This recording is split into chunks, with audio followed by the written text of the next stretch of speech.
Why is the reluctant king the most human hero of all? This question might seem absurd when we're talking about a Disney movie about talking lions, but bear with me because what I'm about to reveal will forever change how you see one of the most beloved animated films of all time. The Lion King isn't just a coming-of-age story wrapped in stunning animation and memorable songs. It's one of the most psychologically accurate portrayals of trauma, guilt, and psychological healing ever created for children. And Disney probably had no idea they were doing it. When Carl Jung wrote about the wounded hero archetype, he described individuals who carry such deep psychological wounds that they would rather flee from their destiny than face the pain of their past. Sound familiar? That's because Simba's journey from traumatized cub to self-actualized king is a textbook example of what psychologists call the individuation process, the painful but necessary journey from psychological fragmentation to wholeness. But here's what makes it even more fascinating. This isn't just a story about a lion learning to be brave. It's a story about how trauma doesn't make us weak, it makes us human. And sometimes, it's exactly that brokenness that qualifies us to lead. Think about every great leader you've ever known, every person who's made a real difference in the world. I guarantee you they weren't the ones who had easy lives, who never faced adversity, who never questioned their own worth. They were the wounded healers, the broken ones who learned how to transform their pain into wisdom, their scars into strength. Simba represents all of us who've ever felt the crushing weight of expectations, who've ever blamed ourselves for things beyond our control, who've ever run away from who we're meant to be because the person we're meant to become feels too terrifying to face. But before we dive deep into Simba's psychological journey, let's establish something crucial. The Lion King works on multiple levels simultaneously. On the surface, it's a hero's journey, following Joseph Campbell's monomyth structure perfectly. Dig a little deeper, and it's Shakespeare's Hamlet retold with animals. But go deeper still and you'll find something much more profound, a psychological roadmap for anyone who's ever felt broken, anyone who's ever carried guilt they don't deserve, anyone who's ever had to learn that true strength comes not from avoiding pain, but from walking straight through it. The genius of The Lion King lies in its ability to make the internal external. Every character represents a different aspect of the human psyche. Mufasa isn't just Simba's father, he's the idealized self, the person we think we should be. Scar isn't just the villain, he's the shadow, the dark aspects of ourselves we refuse to acknowledge.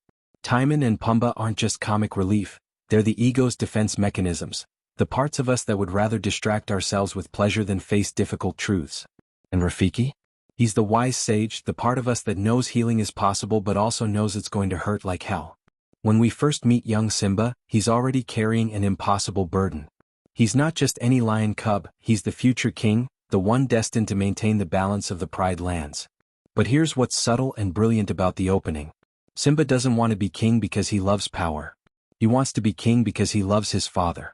His desire to rule comes from a pure place, the desire to make Mufasa proud, to live up to an idealized image of masculinity and leadership that will ultimately become his psychological prison.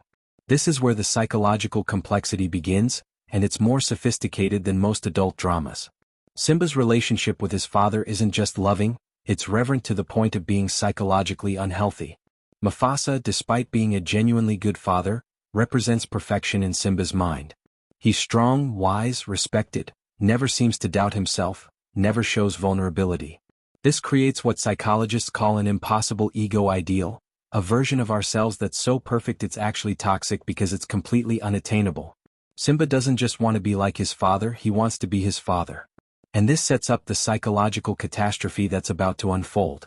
The elephant graveyard scene is crucial because it shows us Simba's first real taste of consequence and his first glimpse into the reality that the world is more dangerous than his protected upbringing suggested. When he disobeys his father and puts himself and Nala in mortal danger, we see the first crack in his childlike sense of omnipotence. But notice what happens next. Mufasa doesn't just rescue them, he gives Simba a profound lesson about the nature of true courage. Being brave doesn't mean you go looking for trouble, he tells his son. Bravery is when you're needed. It's a beautiful moment of father-son bonding, but it's also the last lesson Simba will receive before his world completely collapses. Here's where Disney's storytelling becomes genuinely sophisticated, more psychologically accurate than most therapy sessions. Scar's manipulation of Simba isn't just evil for evil's sake, it's a perfect representation of how childhood trauma often gets internalized through the voices of those who should protect us. Scar tells Simba that the gorge where they're going is a surprise for Mufasa, that it's going to make his father very proud. Notice how Scar weaponizes Simba's deepest desire, his desperate need to please his father and prove his worth, against him. This is exactly how psychological manipulation works in real life. Our deepest loves, our most vulnerable hopes, become our greatest weaknesses in the hands of those who would harm us. When the wildebeest stampede begins, Simba is literally caught in chaos he cannot control, cannot understand, cannot escape through his own power. This is the perfect metaphor for childhood trauma. Events so overwhelming, so incomprehensible, so far beyond a young mind's ability to process rationally that they create permanent fractures in how we see ourselves and the world. Simba calls for his father, just like any child would call for their ultimate protector when faced with mortal danger. And Mufasa comes. Of course he comes. Because that's what good fathers do. They risk everything to save their children.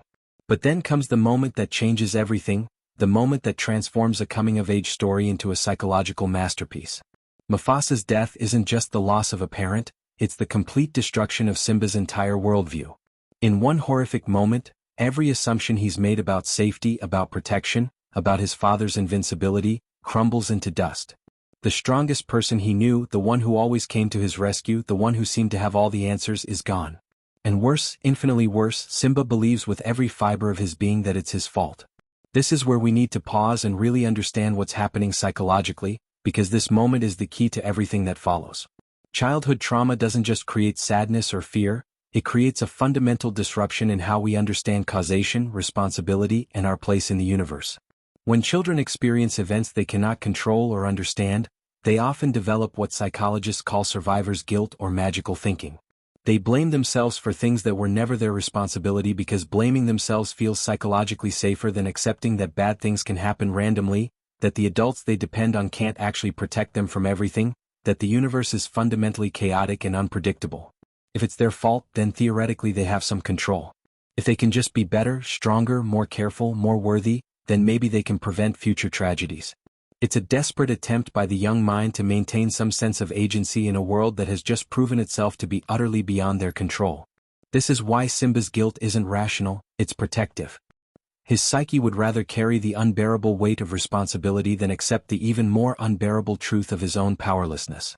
Scar's manipulation after Mufasa's death is diabolical in its psychological accuracy. If it weren't for you, your father would still be alive, he tells the traumatized cub. What will your mother think? What will the pride think? You can never go back. These aren't just cruel words, they're the internalized voice of shame that trauma survivors carry for years, sometimes decades, sometimes their entire lives. Scar isn't just sending Simba into physical exile, he's convincing him to exile himself emotionally from his own identity, his own worth, his own right to exist and be loved. Run away, Simba. Run away and never return. These words echo in Simba's mind not because Scar is particularly persuasive, but because they match what Simba already believes about himself deep in his traumatized psyche. He's dangerous. He's a killer. He destroys everything he touches. He doesn't deserve love or belonging or safety.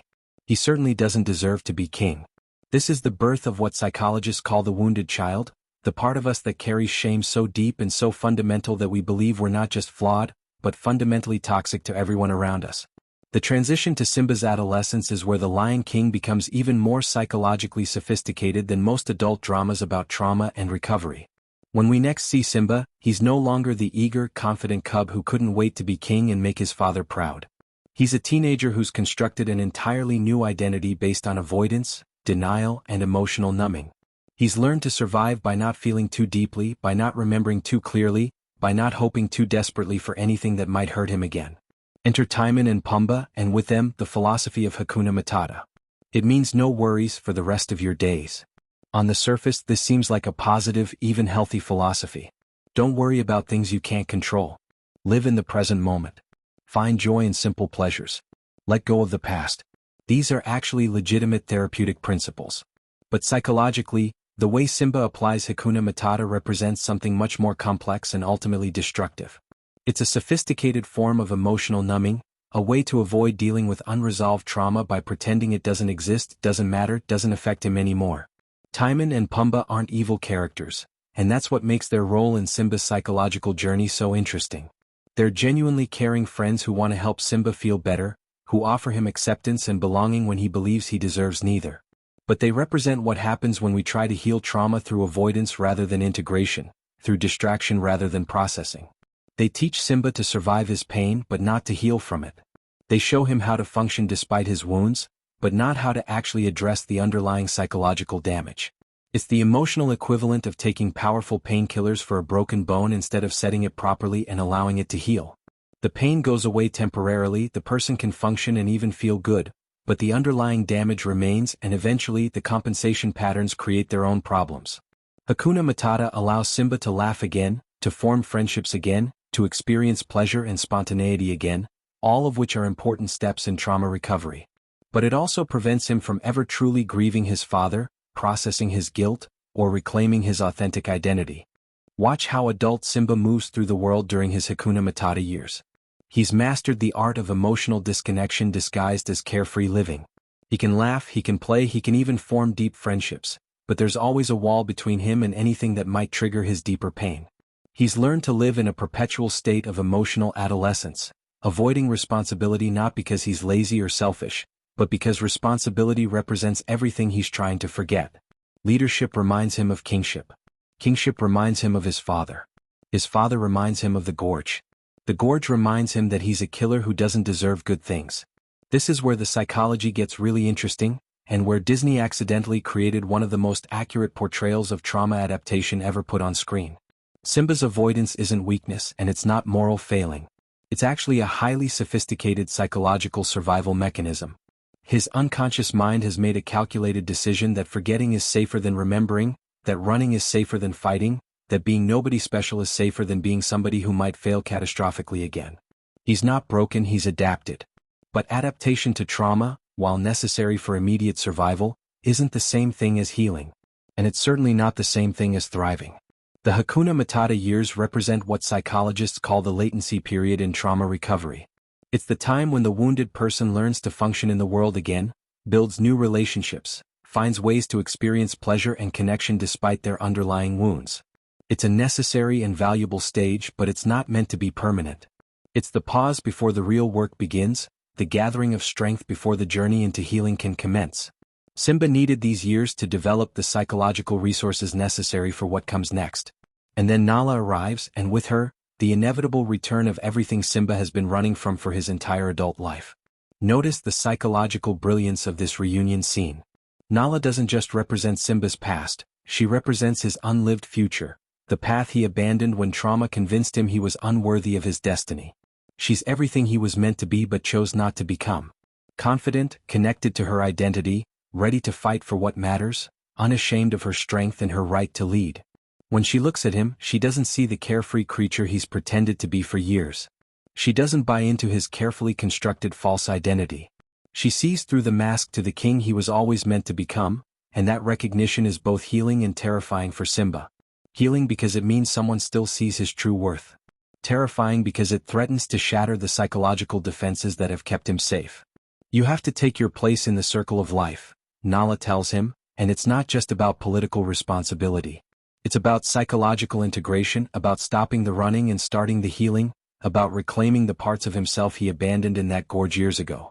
But Simba's response reveals the depth of his psychological wounds and the strength of his defensive patterns. "I'm not the king," he says with absolute conviction. "Scar is." This isn't just about political succession. This is about identity, about worthiness, about his fundamental belief that he forfeited his right to be anything good when he killed his father. He's not running from responsibility in the abstract. He's running from his own sense of unworthiness, from the shame-based belief that he's too damaged, too dangerous, too fundamentally flawed to be trusted with anything precious. The argument that follows is one of the most psychologically accurate depictions of trauma response and resistance to healing ever put on screen.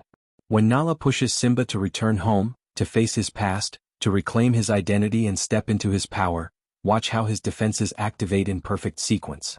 First, he tries humor and deflection. "Can't I just eat grubs my whole life?"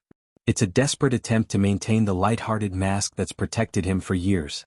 When that doesn't work, he moves to denial and rationalization. "I can't go back. I'm not who I used to be." He's trying to convince both Nala and himself that his transformation from potential king to carefree drifter is permanent and irreversible. When she continues to push, he escalates to anger and defensiveness, the emotional walls rising higher and higher to protect the wounded child within. And finally, underneath all the defenses and deflections, the truth that underlies everything. He's not just reluctant or hesitant or philosophically opposed to returning home. He's absolutely terrified. Not of Scar, not of physical danger, not of the practical challenges of reclaiming his birthright. He's terrified of facing the part of himself that still believes, deep in his traumatized core, that he's responsible for his father's death and therefore deserves nothing but exile and shame. This is the moment when Simba's carefully constructed psychological defenses begin to crumble under the weight of truth and love. Nala has done something his comfortable years in the jungle couldn't do. She's forced him to look at himself honestly, to see the gap between who he's pretending to be and who he actually is, who he's always been beneath the protective mask. And what he sees isn't the carefree creature he's convinced himself he's become. It's a lion running from his own shadow, a king without a kingdom, a son who never properly mourned his father or processed his grief or forgiven himself for sins he never actually committed. The scene where Simba looks at the stars after Nala leaves is the beginning of his psychological breakdown and, paradoxically, the first step in his healing journey. "I thought you said you'd always be there for me," he says to his father's memory, to the empty sky, to the universe that took away the most important person in his world. "But you're not. And it's because of me." This is the voice of survivor's guilt in its purest form, the irrational but deeply held belief that he could have somehow prevented his father's death if he had been different, better, stronger, more worthy of protection. But then something extraordinary happens, something that represents a complete shift in therapeutic approach. Rafiki appears, and with him a completely different way of dealing with Simba's pain. Where Timon and Pumbaa taught him to avoid his feelings through distraction and denial, Rafiki forces him to feel them fully and completely. Where his friends encouraged him to forget his past and live only in the present, Rafiki makes him remember everything, face everything, integrate everything. The question is, who are you? Rafiki asks, and it's the first time in years that anyone has asked Simba to look at himself honestly, to move beyond his defensive identity and connect with his authentic self. It's a simple question with profound psychological implications. Who are you beneath the trauma? Who are you beneath the shame? Who are you beneath the carefully constructed mask you've been wearing to protect yourself from further pain? "I thought I knew," Simba responds, and his voice carries the weight of years of confusion and self-doubt. "Now I'm not so sure." This is the voice of someone whose false self is beginning to crumble, whose carefully constructed protective identity is no longer sustainable under the pressure of truth and maturity. It's simultaneously terrifying and liberating. Terrifying because it means facing everything he's been avoiding for years. Liberating because it means he no longer has to carry the exhausting burden of pretending to be someone he's not. Rafiki's response is pure psychological gold, delivered with the kind of wisdom that takes most therapists decades to develop. "Well, I know who you are," he tells Simba with absolute certainty. "You're Mufasa's boy. Not you're the future king, with all its attendant pressure and expectation. Not you're the chosen one, with its burden of specialness and performance. You're Mufasa's boy. You are loved unconditionally. You belong somewhere. You are claimed by something greater than your failures and stronger than your shame." The scene that follows, where Simba encounters his father's spirit in the water, is often dismissed as magical realism or fantastical storytelling, but it's actually one of the most psychologically accurate depictions of deep healing and therapeutic breakthrough ever created. What Simba sees in the water isn't really a ghost or a supernatural apparition. It's his true self reflected back to him, the self he abandoned when trauma convinced him he was unworthy of love and belonging, the self that's been waiting patiently for him to stop running and come home.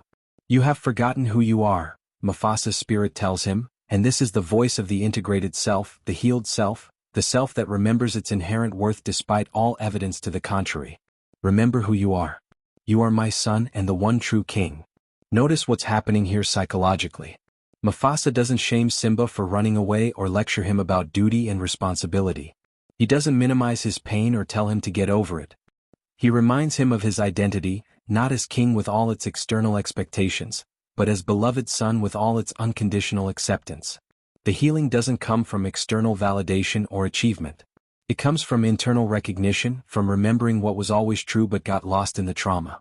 Simba isn't becoming someone new. He's remembering who he always was beneath the wounds and the protective strategies and the years of self-imposed exile.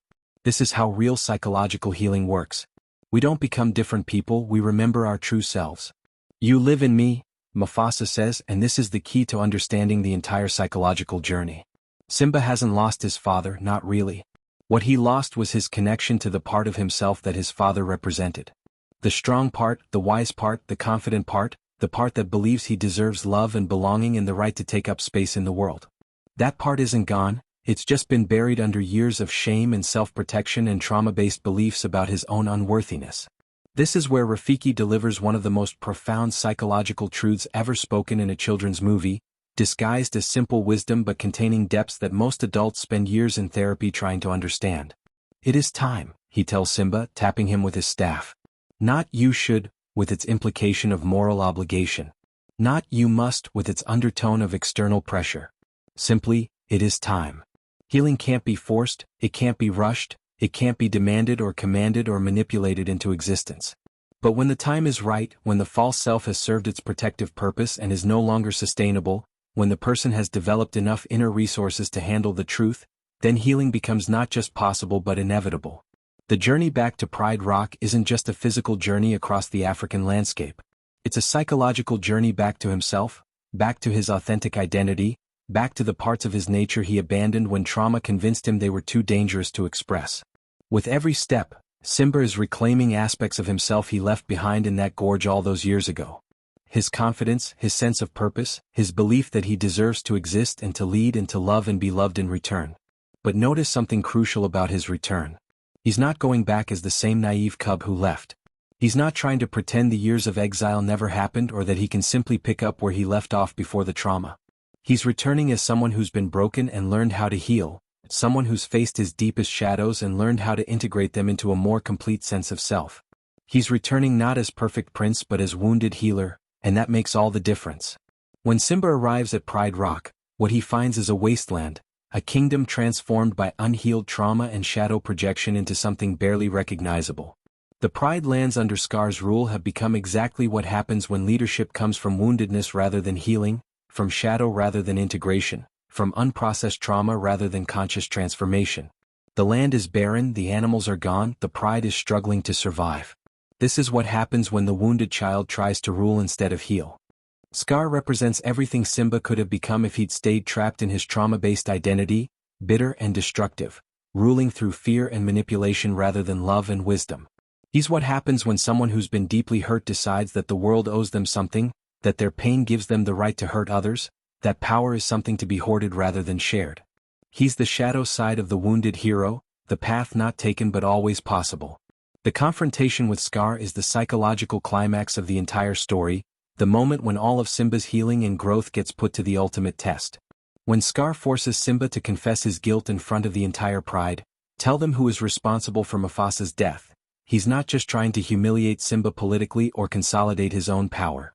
He's attacking the precise psychological wound that's defined Simba's entire adult life, the shame-based belief that he's responsible for his father's death and therefore unworthy of love, leadership, or belonging. This is the moment when Simba has to choose between his old pattern of running from shame and his new possibility of walking straight into it with courage and self-compassion. "It was me," Simba admits, his voice steady despite the magnitude of what he's revealing. "I killed my father." This isn't defeat, though it looks like it from the outside. This is breakthrough. This is integration. This is the moment when he stops running from his deepest truth and speaks it aloud, even when that truth feels like it might destroy him. For the first time in his adult life, Simba is refusing to protect himself from his most painful belief about himself. He's walking directly into the shame that's been controlling him from the shadows, and in that moment of complete vulnerability and radical honesty, something extraordinary happens. The truth has power even when the truth is based on a false belief. By speaking his shame aloud, by refusing to hide from it anymore, Simba creates the conditions for an even deeper truth to emerge. Scar's response reveals his own guilt and complicity. "If it weren't for me, Mufasa would still be alive." The full truth comes out not through investigation or detective work or external revelation, but through Simba's willingness to be completely honest about his own perceived failures and inadequacies. This is how healing works in real life too. When we stop protecting ourselves from our deepest shames and speak them into the light, we often discover that the story we've been telling ourselves isn't even accurate. But here's what's psychologically brilliant and realistic about this scene. Even when Simba learns that Scar, not him, was actually responsible for Mufasa's death, it doesn't immediately fix everything. The external truth doesn't automatically heal the internal wound. Years of trauma-based beliefs don't disappear the moment we learn new information. Simba still has to fight, literally and metaphorically. He still has to prove to himself that he's capable of protecting what he loves, that he's capable of being the leader and protector he was always meant to be. The physical fight with Scar represents the internal fight with his own shadow, with the parts of himself that learn to survive through avoidance and self-protection and emotional numbing. When Scar throws Simba off Pride Rock, it's a perfect parallel to the moment when young Simba fell into the gorge and his father came to save him. But this time, instead of needing rescue, instead of running from the scene of trauma, Simba climbs back up. This time, instead of accepting defeat or exile or shame, he chooses to fight for himself and for everything he loves. "I'm not the king," Scar tells him as they struggle on the edge of the cliff, trying to use Simba's old shame-based beliefs against him one final time. Scar is the king. But Simba's response shows how completely his internal psychology has transformed through his healing journey. "No," he says with quiet certainty. "I am." It's not arrogance or ego or power hunger. It's integration. It's the voice of someone who's learned to see himself accurately, who's processed his trauma and integrated his shadow and reclaimed his authentic power. He's not claiming to be perfect or invincible or free from all wounds. He's simply accepting that his wounds and his failures and his years of running don't disqualify him from leadership or love or belonging. In fact, they might be exactly what qualify him for authentic leadership, the kind that comes from understanding suffering and choosing healing, from knowing brokenness and choosing wholeness. The moment when Scar falls to his death, consumed by the very hyenas he used and manipulated, isn't really about justice or revenge in the traditional sense.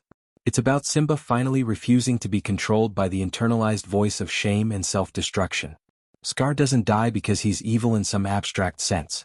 He dies because Simba has learned to stop listening to the part of himself that whispers he doesn't deserve good things, that he's too damaged to lead, that his past mistakes define his future possibilities.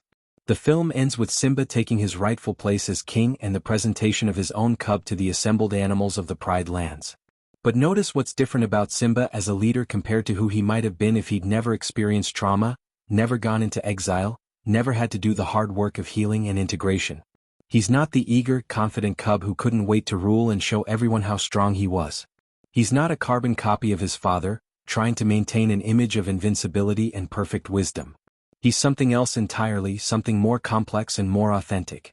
He's a leader who's been broken and learned how to heal, a king who rules not from untested strength but from integrated wholeness, someone who understands that true power comes not from avoiding suffering but from transforming it into wisdom and compassion.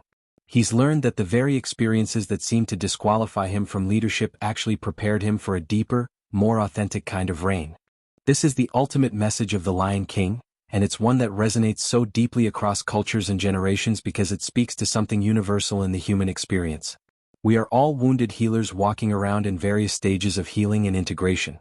We all carry scars from our past that we think disqualify us from our dreams and our destinies.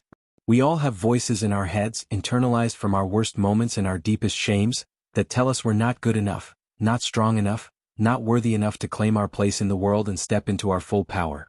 But Simba's journey teaches us something revolutionary about the nature of worthiness and qualification for the things we want most in life. We don't become worthy by being perfect or by avoiding all mistakes or by maintaining some impossible standard of flawless strength. We become worthy by being whole. And wholeness doesn't mean the absence of wounds or the elimination of all struggles.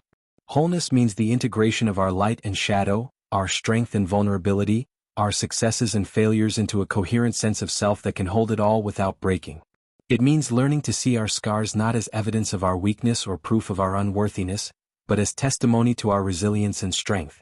Not as reasons to hide from our calling or shrink from our potential, but as qualifications that uniquely prepare us to serve and lead in love from a place of authentic understanding rather than theoretical knowledge. The Lion King succeeds as a story because it taps into this universal psychological truth that most of us recognize intuitively but struggle to believe about ourselves. Every one of us is Simba at some point in our lives, probably multiple points.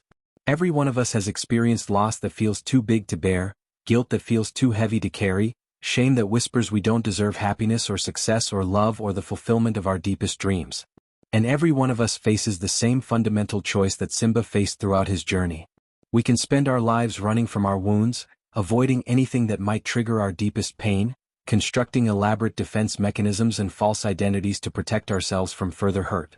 Or we can learn to do what Simba ultimately did, turn toward our pain with courage and compassion, face our shadows with honesty and self-acceptance, and discover that the very things that broke us can become the foundation upon which we build our most authentic and powerful lives.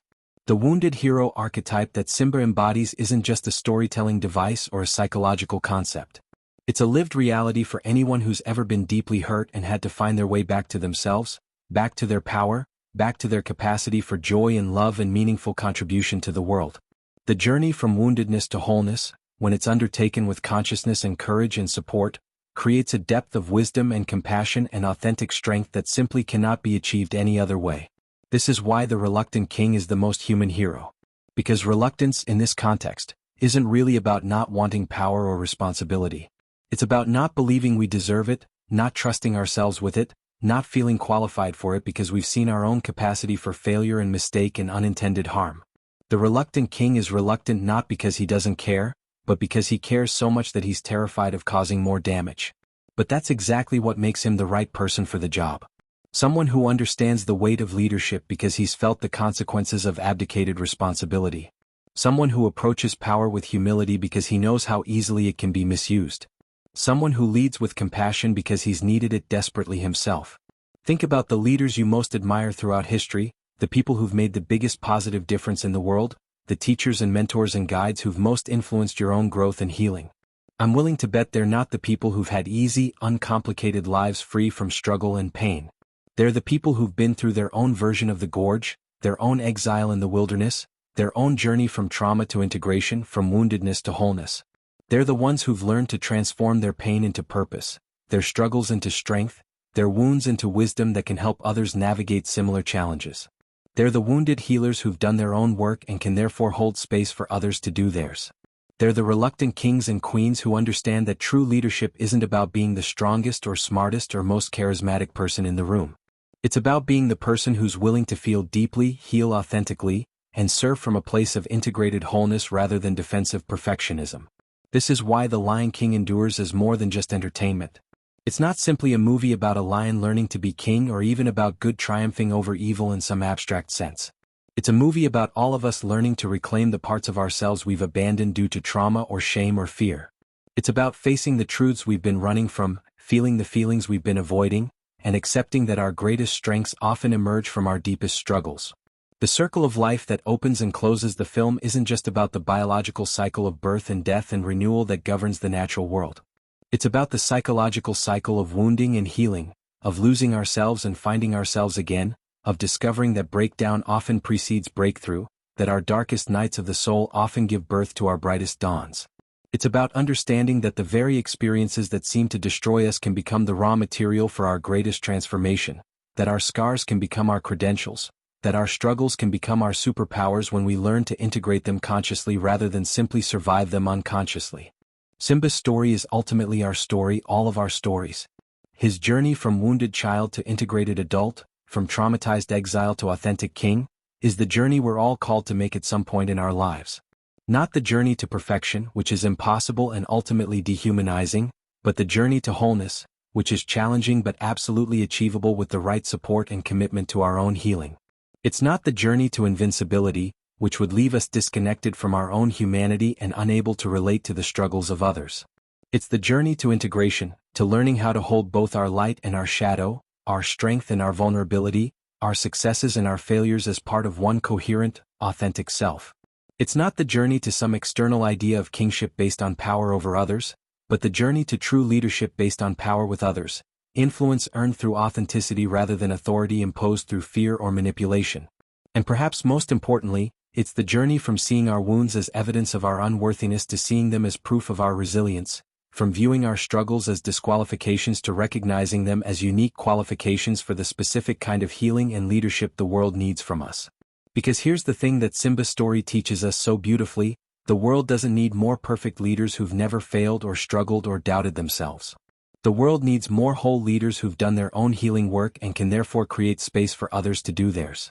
The reluctant king is the most human hero because he represents what we all are at our core, perfectly imperfect beings doing our best to transform our pain into purpose, our scars into strength, our wounds into the very qualities that make us capable of genuine leadership and authentic love. He's reluctant not because he doesn't care about making a difference, but because he cares so much that he's terrified of causing more harm, of failing the people who depend on him, of proving that the worst things he believes about himself are actually true.